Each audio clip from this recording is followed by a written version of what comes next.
Friends, റൂസ് and rose Aussie വ്ലോഗിലേക്ക് സ്വാഗതം. നമ്മൾ കൂടുതലും നഴ്സിംഗ് ഹോം റിലേറ്റഡ് വീഡിയോസ് ആണ് ചെയ്യുന്നത്. അപ്പൊ അതുകൊണ്ട് തന്നെ എന്തുകൊണ്ടാണ് ഞാൻ നഴ്സിംഗ് ഹോം എന്നുള്ള ഓപ്ഷൻ തന്നെ കണ്ടിന്യൂ ചെയ്യുന്നത്? അപ്പൊ എന്നെ അഫക്ട് ചെയ്യുന്ന അല്ലെങ്കിൽ എന്നെ അട്രാക്ട് ചെയ്തിട്ടുള്ള കുറച്ച് ഫാക്ടേഴ്സ് ഉണ്ട്. അതിനെ കുറിച്ചാണ് നമ്മൾ കൂടുതലായിട്ട് ഡിസ്കസ് ചെയ്യുന്നത്. എന്റെ ഒരു കണ്ടീഷനെ പറ്റി പറയുവാണെങ്കിൽ, ഞാൻ ആക്സിഡന്റലി ആണ് നമ്മുടെ ഒരു നഴ്സിംഗ് ഹോം എന്ന് പറയുന്ന ഓപ്ഷനിലേക്ക് എൻ്റർ ചെയ്യുന്നത്. കാരണം ഞാൻ പണ്ട് പറഞ്ഞിട്ടുള്ളത് പോലെ അയർലൻഡിലേക്ക് എനിക്ക് കിട്ടിയ ചാൻസ് നഴ്സിംഗ് ഹോം ആയിരുന്നു. അപ്പോഴും എന്റെ മനസ്സിലെ പ്ലാൻ എന്ന് പറഞ്ഞാൽ ജസ്റ്റ് നഴ്സിംഗ് ഹോമിൽ ചെല്ലുക, അവരുമായിട്ടുള്ള ഒരു കോൺട്രാക്ട് കംപ്ലീറ്റ് ചെയ്തതിന് ശേഷം വീണ്ടും എനിക്ക് ഹോസ്പിറ്റൽ സെറ്റിംഗ് എക്സ്പീരിയൻസ് ആയതുകൊണ്ട് ആ ഒരു ഇതിലേക്ക് തന്നെ മടങ്ങി പോകാന്നുള്ളൊരു ചിന്താഗതിയായിരുന്നു. പക്ഷേ ഒരു ഗവൺമെന്റ് ഹോസ്പിറ്റൽ സെക്ടറിൽ കിട്ടുന്ന എല്ലാത്തിനും ബെനിഫിറ്റ്സ് നമുക്ക് നഴ്സിംഗ് ഹോമിൽ നിന്ന് ലഭിക്കും. അപ്പം അതുകൊണ്ട് തന്നെ നമുക്ക് വളരെ ഫേവറബിൾ ആയിട്ട് സ്ട്രെസ് ഫ്രീ എൻവയോൺമെന്റിലും വളരെ കാം ആൻഡ് ക്വയറ്റ് ആയിട്ട് നമ്മുടെ ഫാമിലി ലൈഫും അതോടൊപ്പം തന്നെ ജോബും കൂടെ നമുക്ക് ബാലൻസ് ചെയ്തുകൊണ്ട് പോകാനായിട്ട് സാധിക്കും. അപ്പം അതുകൊണ്ട് തന്നെ എനിക്ക് തോന്നി, എന്തുകൊണ്ടും ഇപ്പൊ നമ്മളെ ഹോസ്പിറ്റൽ സെറ്റിലേക്ക് നമ്മൾ ബാക്ക് ടു ഹോസ്പിറ്റലിലേക്ക് പോവുകയാണെങ്കിൽ വീണ്ടും നമുക്ക് ഇച്ചിരി കൂടെ സ്ട്രെസ് ആയിരിക്കും. ചിലപ്പോൾ നമ്മുടെ ഡ്യൂട്ടി അഡ്ജസ്റ്റ്മെന്റ് ഇതിലൊക്കെ നമുക്ക് ഇഷ്യൂസ് നേരിടേണ്ടതായിട്ട് വരും. അപ്പൊ നമുക്ക് ആ ഒരു വെൽ ബാലൻസ് ഒരു ലൈഫ് മുന്നോട്ട് കൊണ്ടുപോകാനായിട്ട് സാധ്യത കുറവായിരിക്കും. അതുമാത്രമല്ല, നമ്മൾ എന്തായാലും ഈ ഒരു കൺട്രിയിൽ ഇനിയും ഫിക്സ് ആണല്ലേ. അപ്പൊ നമുക്ക് എന്തുകൊണ്ട് നമ്മൾ എൻജോയ് ചെയ്തുകൊണ്ട് നമ്മുടെ ആ ജോബും ലൈഫും കൂടെ മുന്നോട്ട് കൊണ്ടുപോകാനായിട്ട് പറ്റിയ ഒരു ഓപ്ഷൻ തന്നെയാണ് നഴ്സിംഗ് ഹോം. അതുകൊണ്ടാണ് ഞാൻ എന്തുകൊണ്ടാണ് നഴ്സിംഗ് ഹോം തന്നെ കണ്ടിന്യൂ ചെയ്യുന്നതെന്ന് ഇപ്പൊ നിങ്ങൾക്ക് എല്ലാവർക്കും ഒരു ഐഡിയ ലഭിച്ചിട്ടുണ്ടെന്ന് മനസ്സിലാക്കുന്നു.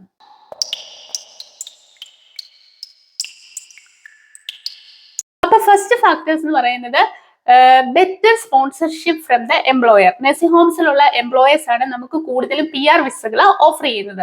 അല്ലെങ്കിൽ തന്നെ ഇപ്പം ഫസ്റ്റ് ടൈം ചിലപ്പോൾ അവർക്ക് PR വിസ നമുക്ക് ഓഫർ ചെയ്യാൻ പറ്റുന്നില്ലെങ്കിൽ തന്നെ അവർ നമുക്ക് ഫേവറബിൾ ആയിട്ടുള്ള ടെമ്പററി വിസകൾ നൽകും. വിത്തിൻ 2 ഇയർ തന്നെ നമുക്ക് അത് PR വിസയിലേക്ക് കൺവേർട്ട് ആയി കിട്ടും. അപ്പൊ അതാണ് മെയിൻ റീസൺ എന്ന് പറയുന്നത്.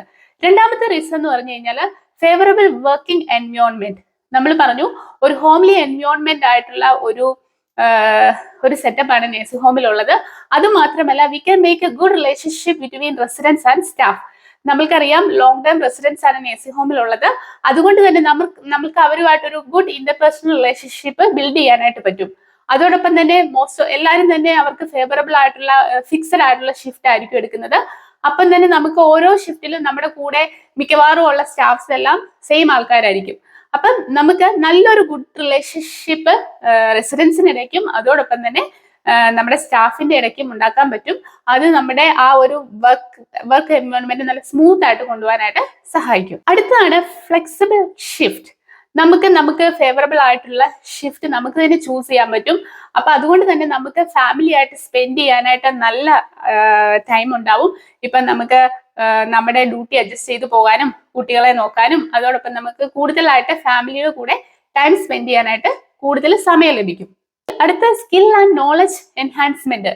നമുക്ക് ഈ നഴ്സിംഗ് ഹോമിൽ നമ്മൾ വർക്ക് ചെയ്യുമ്പോൾ നമുക്ക് കൂടുതൽ ഓപ്പർച്യൂണിറ്റീസ് ഉണ്ട്. കൂടുതൽ ജെറന്റോളജിയെ പറ്റിയൊക്കെ കൂടുതൽ സ്റ്റഡീസ് ചെയ്യാനും അതപ്പം നമ്മുടെ ഈ എങ്ങനെയാണ് ഓൾഡ് ഏജ് റെസിഡൻസിനെ ഹാൻഡിൽ ചെയ്യുന്നത്, അതുപോലെ തന്നെ എങ്ങനെയാണ് നമുക്ക് ഇമോഷണൽ സിറ്റുവേഷൻസിനെ ഹാൻഡിൽ ചെയ്യാൻ പറ്റുന്നത്, ഹൈ റിസ്ക് അല്ലെങ്കിൽ വൾണറബിൾ ആയിട്ടുള്ള റെസിഡൻസിനെ എങ്ങനെ നമുക്ക് ഹാൻഡിൽ ചെയ്യാൻ പറ്റും, വൂണ്ട് കെയർ, അതുപോലെ ഇങ്ങനെ നമുക്ക് കൂടുതലായിട്ടുള്ള അഡ്വാൻസ് നോളജുകൾ നമുക്ക് കിട്ടാനായിട്ട് നമ്മുടെ നഴ്സിംഗ് ഹോം എക്സ്പീരിയൻസ് നമ്മളെ ഹെൽപ്പ് ചെയ്യുന്നുണ്ട്. Good salary and allowance. ഇപ്പൊ നമ്മളൊരു ഹോസ്പിറ്റൽ സെറ്റിംഗിൽ അല്ലെങ്കിൽ ഒരു ഗവൺമെന്റ് സെക്ടറിൽ തന്നെ വർക്ക് ചെയ്യുന്നത് പോലെ തന്നെ നമുക്ക് അതിന് ഈക്വൽ ആയിട്ട് ഓൾമോസ്റ്റ് ഈക്വൽ ആയിട്ടുള്ള രീതിയിൽ തന്നെ നമുക്ക് സാലറി ബെനിഫിറ്റ്സും നമുക്ക് വീക്കെൻഡിൽ നമ്മൾ പണ്ട് ഡിസ്കസ് ചെയ്തിട്ടുള്ള പോലെ വീക്കെൻഡ് അലവൻസ്, അതുപോലെ തന്നെ പെനാൽറ്റീസ്, ഇൻചാർജ് ഷിഫ്റ്റ്, ഇത് ഹോളിഡേയിലുള്ള ഡബിൾ പേയ്മെന്റ്, ഡബിൾ ഷിഫ്റ്റ്, അങ്ങനെ എല്ലാ തരത്തിലുള്ള സാലറി അലവൻസുകളും നമുക്ക് കിട്ടുന്നുണ്ട്. അത് നല്ലൊരു ബെനിഫിറ്റ് തന്നെയാണ്. അതുകൂടാണ്ട് തന്നെ നമുക്ക് സൂപ്പർ ആനുവേഷൻ, സാലറി സാക്രിഫൈസ്, അങ്ങനെയുള്ള പല ഓപ്ഷൻസും നമുക്ക് നഴ്സിംഗ് ഹോമിൽ നിന്ന് ലഭിക്കുന്നുണ്ട്. ഇന്നത്തെ ടോപ്പിക് എല്ലാവർക്കും ഇഷ്ടമാണെന്ന് വിചാരിക്കുന്നു. നിങ്ങൾ ആദ്യമായിട്ടാണ് എന്റെ ചാനൽ കാണുന്നെങ്കിൽ ലൈക്ക് ചെയ്യാനും അതോടൊപ്പം തന്നെ സബ്സ്ക്രൈബ് ചെയ്യാനും മറക്കരുത്. അപ്പോൾ പുതിയൊരു വീഡിയോയിൽ കാണുന്നത് വരെ ബൈ.